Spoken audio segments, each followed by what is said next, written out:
السلام علیکم ورحمۃ اللہ وبرکاتہ نحمده ونصلي على رسوله الكریم اما بعد فاعوذ باللہ من الشیطان الرجیم بسم اللہ الرحمن الرحیم۔ آج ہم 25ویں پارے کا خلاصہ بیان کریں گے۔ 25ویں پارے کے ابتدا میں اس بات کا بیان ہے کہ جو شخص نیک کام کرتا ہے وہ اپنے لیے کرتا ہے، اور جو برا کرتا ہے وہ بھی اپنے لیے کرتا ہے، اور اس کا وبال بھی اسی پر ہوگا۔ کفار کے اعمال کے بارے میں قیامت کے دن ان سب کو بتا دیا جائے گا اور انہیں سخت عذاب دیا جائے گا۔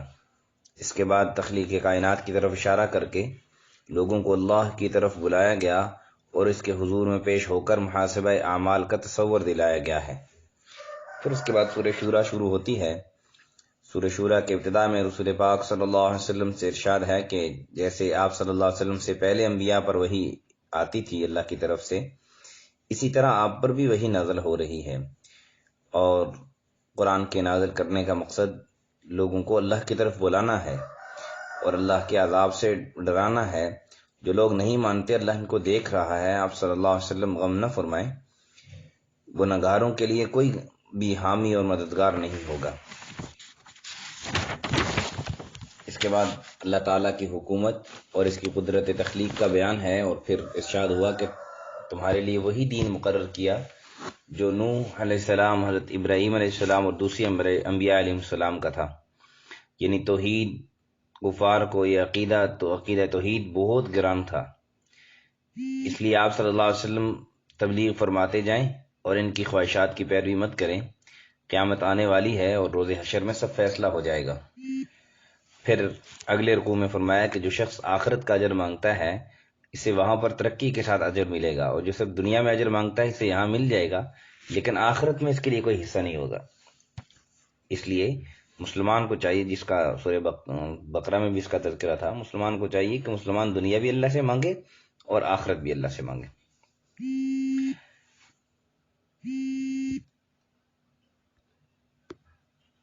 مسلمان تو اللہ سے دنیا بھی مانگتا ہے، آخرت بھی مانگتا ہے۔ پھر آخرت میں نیکوکار مومن بہت آرام میں ہوں گے اور گناہگار سزا سے ڈر رہے ہوں گے۔ پھر بتایا گیا کہ اللہ تعالیٰ اپنے بندوں کی توبہ قبول کر لیتا ہے اور گزشتہ گناہ معاف کر دیتا ہے، اور ایمان لانے والے اور نیک کام کرنے والے بندوں کی عبادت قبول فرما لیتا ہے اور اپنے فضل سے ان کو زیادہ انعام دیتا ہے۔ اور لوگوں کو چاہیے کہ توبہ کریں اور نیک کام کریں۔ جس اللہ نے یہ کائنات بنائی ہے وہ مردوں کو دوبارہ زندہ کرنے پر بھی قادر ہے۔ اس کے بعد اگلے رکوع میں فرمایا کہ دنیا میں جو مصیبت بھی لوگوں پر آتی ہے وہ ان کے اپنے اعمال کی وجہ سے آتی ہے، حالانکہ اللہ تعالیٰ بہت سی خطائیں معاف فرما دیتے ہیں۔ دنیا کی زندگی عارضی ہے اور آخرت کی زندگی ابدی ہے۔ اس کے بعد مومنوں کی چند نشانیاں بیان کی گئیں کہ وہ اپنے اللہ پر توکل کرتے ہیں، ہر برے کام سے بچتے ہیں اور اپنے مال میں سے اللہ کی راہ میں خرچ کرتے رہتے ہیں، اور فرمایا کہ ان پر اگر ظلم کیا جائے تو برابر بدلہ لیتے ہیں، انتقام میں حد سے نہیں بڑھتے۔ جو لوگ انسانوں پر ظلم کرتے ہیں اور دنیا میں ناحق سرکشی کرتے ہیں ان کے لیے سخت عذاب ہے۔ البتہ جو شخص اپنے اوپر کی گئی زیادتی کو برداشت کر لے، صبر کر لے اور بخش دے، یہ بہت بڑی ہمت کا کام ہے۔ اور ان صفتوں میں معاف کرنا، مشورہ کرنا اور نماز کی پابندی بھی مسلمانوں کی صفات میں مذکور ہیں۔ پھر اس کے بعد اگلے رکوع میں روز حشر کفار کی حسرتناک حالت بیان کرنے کے بعد لوگوں سے کہا گیا کہ اس دن کے آنے سے پہلے ایک اللہ کی طرف لوٹاؤ، اسی کی عبادت کرو، اسی کے احکام مانو۔ اگر لوگ پھر بھی انکار کریں تو حضور صلی اللہ علیہ وسلم سے کہا گیا کہ آپ غمگین نہ ہوں، آپ کا کام تو صرف تبلیغ ہے۔ پھر لوگوں کو بتلایا گیا کہ آپ صلی اللہ علیہ وسلم ہادی صراط مستقیم ہیں، یہ اللہ تعالیٰ کا راستہ ہے، اور قرآن مجید ایک نور ہے جسے اللہ تعالیٰ کے بندے ہدایت یاب ہوتے ہیں، اور آخرت میں سب معاملات اللہ تعالیٰ کی طرف سے لوٹائے جائیں گے۔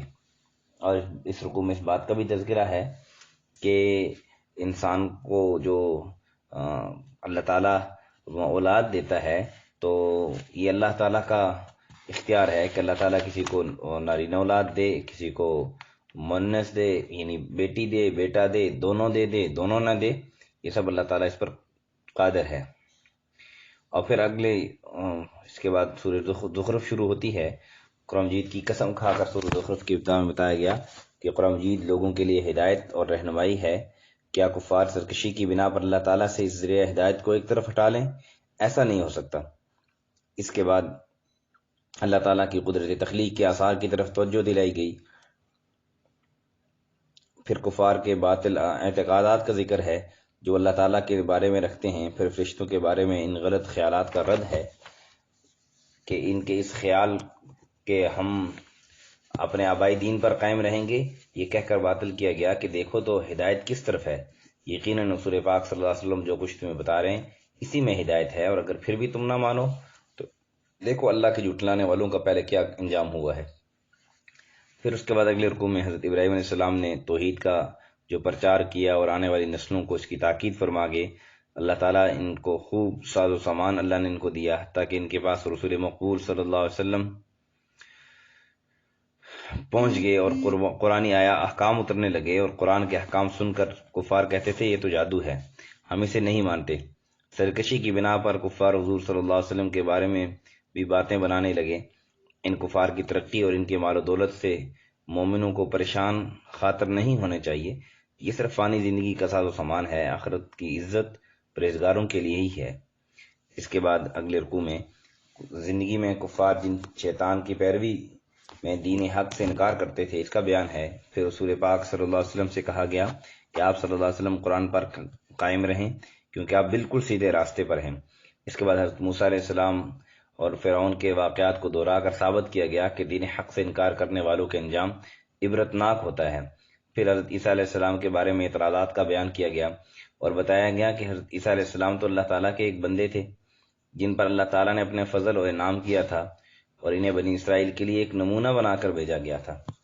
اس کے بعد کفار کو رسول پاک صلی اللہ علیہ وسلم کی پیروی کا حکم دیا گیا کہ یہی صراط مستقیم ہے، اور شیطان کی پیروی سے روکا گیا کہ وہ ظاہر بالکل کھلا واضح دشمن ہے۔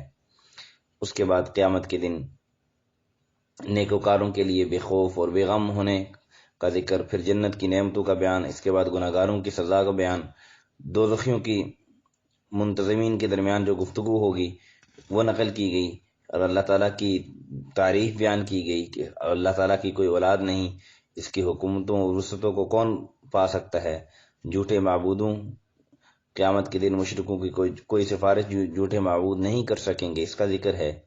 پھر رسول پاک صلی اللہ علیہ وسلم سے کہا گیا کہ آپ صلی اللہ علیہ وسلم کفار سے کنارہ کش رہیے، ان کو عنقریب کفر کے انجام کا پتہ چل جائے گا۔ اس کے بعد سورہ دخان شروع ہوتی ہے۔ سورہ دخان کی ابتدا میں قرآن پاک کی قسم کھا کر اس کی تنزیل کی ایک بابرکت یہ ایک بابرکت رات میں نازل ہوئی، اس کا بیان ہے۔ پھر اللہ تعالیٰ کی توحید کا ذکر ہے۔ اس کے بعد قیامت کی ایک نشانی کا ذکر ہے کہ اس وقت کفار اللہ تعالیٰ کی طرف رجوع کریں بھی تو ان کو کوئی فائدہ نہیں ہوگا۔ پھر فرعون کی سرکشی اور اس کے انجام کا بیان کر کے بتایا گیا کہ سرکش اقوام کو اس طرح اللہ تعالیٰ نے تباہ کیا ہے، ان کا نام و نشان بھی باقی نہ رہا۔ اس کے بعد فرعون کے ظلم و ستم سے بنی اسرائیل کو نجات دلانے کا بیان اور ان پر کیے گئے اللہ تعالیٰ کے انعامات کا بیان ہے۔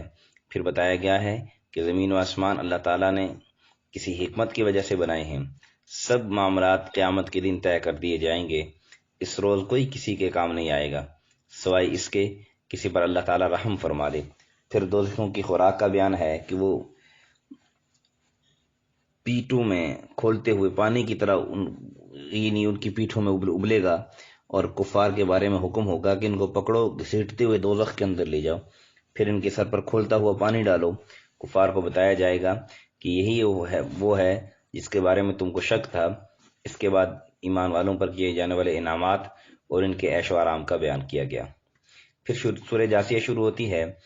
سورہ جاثیہ کی ابتدا میں قرآن پاک کی تعریف کرنے کے بعد تخلیق کائنات کا ذکر ہے، پھر زمین آسمان دن رات کا بیان ہے، زمین کی ویرانی اور سرسبزی کا بیان ہے۔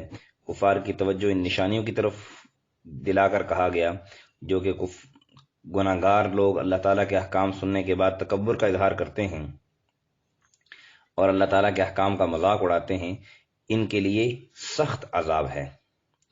پھر اس کے بعد اللہ تعالیٰ کی قدرت کا بیان کرتے ہوئے بتایا گیا کہ اللہ تعالیٰ نے آسمان و زمین کی ہر شے کو تمہارے لیے مسخر کر دیا، کائنات پر غور کرو تو یقیناً تم سیدھے راستے پر آ جاؤ گے۔ پھر ایمان والوں سے کہا گیا کہ کفار کی زیادتیوں پر درگزر کریں اور اپنے اپنے اعمال کا بدلہ ان کو جلدی مل جائے گا۔ پھر شریعت اسلامی کی پیروی کا حکم دیا گیا، جو حالات کی خواہشوں کی پیروی سے منع کیا گیا۔ مومنوں کے لیے قرآن پاک کو دانش ہدایت اور رحمت کا سرچشمہ بیان کیا گیا۔ فرمایا بدکار خیال نہ کریں کہ وہ نیکوکار مومنوں کے برابر ہوں گے۔ اس کے بعد آخرت کے بارے میں کفار کے شکوک و شبہات بیان کر کے کہا گیا ہے کہ اللہ تعالیٰ تم سب کو موت دے گا اور پھر زندہ کر کے قیامت کے دن سب کو اکٹھا کرے گا، اس بارے میں ذرا سا بھی شک نہیں ہونا چاہیے۔ اس کے بعد حشر و نشر کی کیفیت اور نامہ اعمال کا بیان ہے، اور مومنوں اور کفار کے جو درمیان مقامات ہیں اور درجات ہیں اس کا بیان ہے، اور فرمایا کہ کفار کو دردناک عذاب میں اس لیے مبتلا کیا جائے گا کہ وہ اللہ تعالیٰ کے احکام کا مذاق اڑاتے تھے اور دنیا کی زندگی پر فریفتہ ہو گئے تھے، اور آسمان و زمین میں بزرگی صرف اللہ تعالیٰ کی ہے جو عزیز بھی ہے، زبردست بھی ہے اور حکیم بھی ہے، حکمت والا بھی ہے۔ یہ تھا 25ویں پارے کا مختصر خلاصہ۔ اللہ سے دعا ہے کہ اللہ تعالیٰ ہمیں صحیح معنوں میں دین سیکھنے، سمجھنے، اس پر عمل کرنے اور دوسروں تک پہنچانے کی توفیق نصیب فرمائے۔